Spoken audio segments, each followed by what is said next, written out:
Сәлеметсіздер ме менің YouTube көрермендерім? Қазір ашайын деп жатқан расклад, полный расклад, яғни қыз бен жігітке арналады. Жігітпен қашан кездесу болады, жігіттің ойы қандай, сіз туралы қандай, не ойлайды, сезім бар ма, жоқ па, соны білетін боламыз. Қазір осы жаңа жыл келе жатыр ғой, алдағы таңда 2024. Осы айдың аяғына шейін қандай өзгерістер болатын тағы көріп кетейік. Алдыңғы видеода осындай арнайы сол тақырыпта расклад ашқан болатынмын. Егер де өздеріңіздің жеке сұрақтарыңыз болса, комментария жазып қалдырсаңыздар болады. Және осы видеоның астына WhatsApp номерді жазып қалдыратын боламын. Егер де жеке аштырғым келеді деген жандар болса, хабарласыңыздар. Егер де осы расклад сәйкес келсе, лайк басып комментария жазуды ұмытпаңыздар. Ал енді көрейік. Бастамас бұрын айтайын дегенім, осы расклад таро жорамал картасын үйренем дейтін жандар болса, қыз-келіншектер болса, қызығушылығы бар болса, хабарласыңыздар. Және де осы номерде, осы WhatsApp номерде Telegram бар, осы номерде. Телеграмға хабарласып, Телеграмға өтсеңіздер, сол жерде барлығын, осы 78 карта болады, соның барлығын мағынасын үйрететін боламын бүге-шүгесіне шейін. Енді көрейік, алдағы таңда жігітіңіздің сезімі бар ма сізге деген.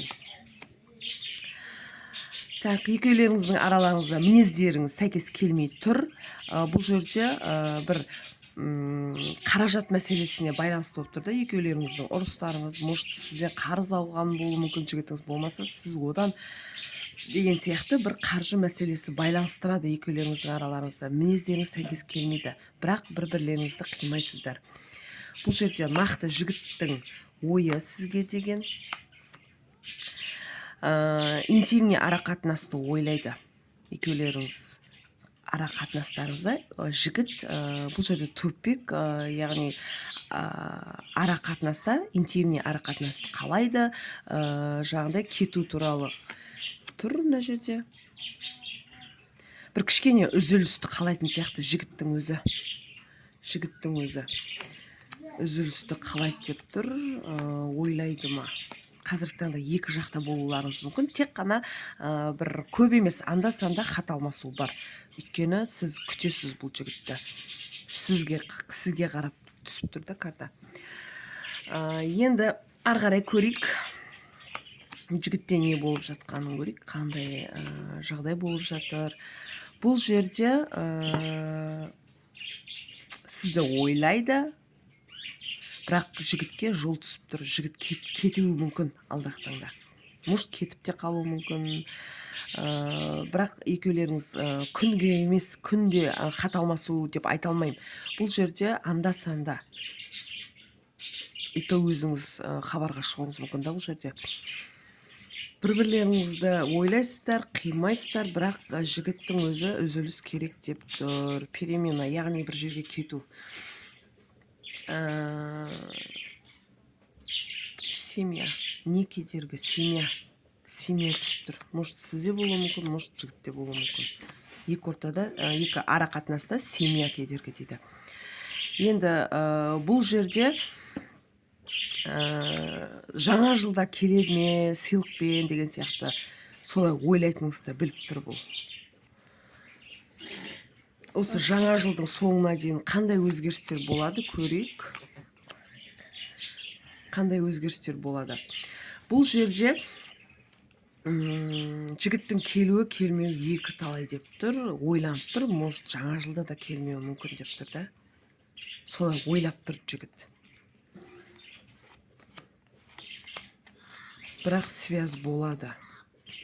Жігітіңізсіз хабар жаңағыдай хабарға шығып тұрасыз, бұл жерде стрелка бар, жаңағыдай сөйлесу, хат алмасу бар, қиялдайсыз, күтесіз, бірақ жаңа жылда бірге болмайтыныңыз анық. Өйткені переживание, күту тек қана.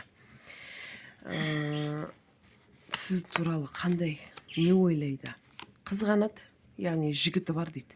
Менен бөлек басқа жігіті бар дейді. Қызғаныш. Жігітте солай. Бұл жерде міндетті түрде келеді, қайттан оралады, күтсеңіз келеді. но жаңа жылда емес деп тұр да. Енді сіздің ойыңызды көрейікші. Жаңағы айттым ғой, қаражат мәселесі болуы мүмкін. Бір сіз әділдік қалайсыз бұл жігіттен? Ойлайсыз, кедергі бар екенін де білсеңіз де, бірақ осы жігітіңізден жаңағыдай әділдікті қалайсыз? Справедливость деген карта солай шықты. Бұл жерде үйленген ер азаматтың картасы түсіп тұр. Жаңа айттым ғой. Бұл жерде екеулеріңіздің бірге болуларыңызға бір семья қарсы деді. Міне шықты бұл жерде үйленген, яғни отбасылы ер азаматтың картасы түсті. Және де тройка кубков деген карта бұл жерде махаббат үштігін құрайды. Яғни әйелі бола тұра любовницасы бар деген сияқты солай мағына.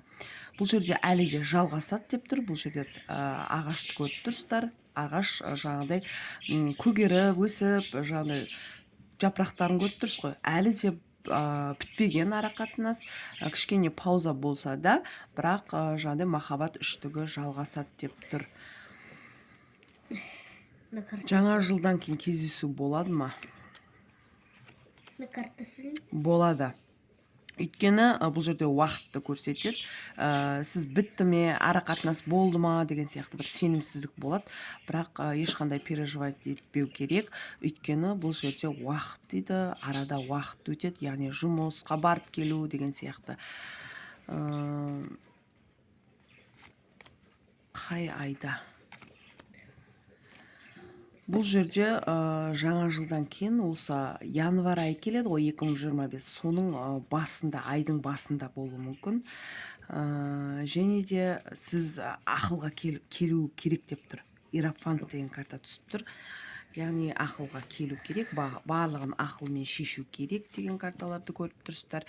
Және де бір активность, яғни кездескен кезде бір активный болып, жаңағыдай солай болады. Бірақ жаңағыдай екеулеріңіздің араларыңызда бір конфликт болуы мүмкін.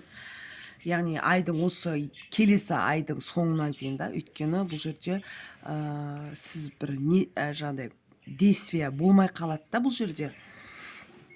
Қазір. Карта сөйлейінде отыр.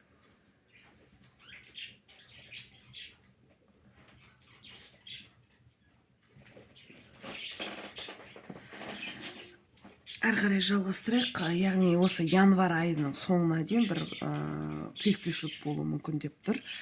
Сіз бір ештеңе жасағыңыз келмей, жаңағыдай көңіл күйіңіз болмауы мүмкін да. Ары қарай көрейік, не болатынын. Тағы да жолға шығып кетуі мүмкін, может сіз шығуыңыз мүмкін. Екеулеріңіздің орталарыңызда арақатынаста жол түсіп тұр, колесница деген карта түсіп тұр. Және де тағы да күту. Тройка жезлов, күтесіз, сіз ештеңе істей алмайсыз, өйткені барлығын кездесетін, барлық қадамды жігіт жасау керек деген сондай позиция ұстанасыз да.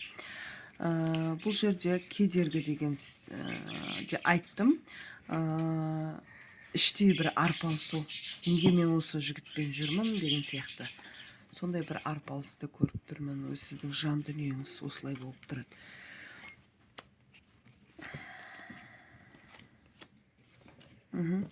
Яғни осы жігітіңіздің отбасында тағы бір адам пайда болады. Яғни әйелі жүкті болуы мүмкін. Осы жігітіңіздің январдың аяқ жағында деп тұр. Сіз оны естисіз деп ойлаймын, өйткені барлық жерде мүмкіндік болады еститін. Жігіт келеді, бірақ бір-бірлеріңізбен теріс қарап тұрсыздар. Яғни ренжісу бар деп тұр. Қаражат мәселесінде алдында айтқан сияқты едіме, бұл жерде бір қайттан қайтарылмайтындай сондай жағдай болуы мүмкін да. Өйткені сіз үміт үзесіз. Яғни сіз бұл жігітке беріп қоюыңыз мүмкін, жаңағы қаражат мәселесін болсын, жаңағыдай бір қаражатына пентакли деген қаражат мәселесі, болмаса жігіттен бір нәрсе күтесіз. Негізі бұл жігіт бір кішкене ашық емес та, қолы ашық емес, бере салатындай. Сондай нәрсе күтесіз. В общем, жаңағыдай мен не үшін жүрмін деген сұрақ келеді да сіздің ойыңызға. Құпия, яғни ақ пен қара. Жаман жағында ойлайсыз, жақсы жағында ойлайсыз да бұл жігіттің.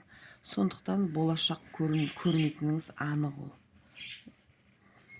Қаражат мәселесін беруде екі талай деп тұр. Общий таныс болуы мүмкін арада, бірақ сіз ешкімге білдіртпейсіз бұл ара қатынасты. Өйткені ешкімге айтуға болмайды. Құпия ара қатынас десем де болады. Рыцарь дейді. Үнемі ашуланып жүресіз. Өтірік айтқан адамдарды жек көресіз. Ешкімге, ер азаматтарға сенбейсіз. Бұл жерде сіз қандай адамсыз? Мына жер астына қарасаңыздар, бала тұр. Бұл әйелдің астында бала тұрған картаны көріп тұрсыздар. Королева кубков деген. Сіз барлығын қамтамасыз ететін әйелсіз. Асыраушысы да болуы мүмкін үйдің. Сондықтан ер азаматтарға сенбеу деген картаны түсіп тұр. Осы жігітпен ара қатынасты үзу керек пе?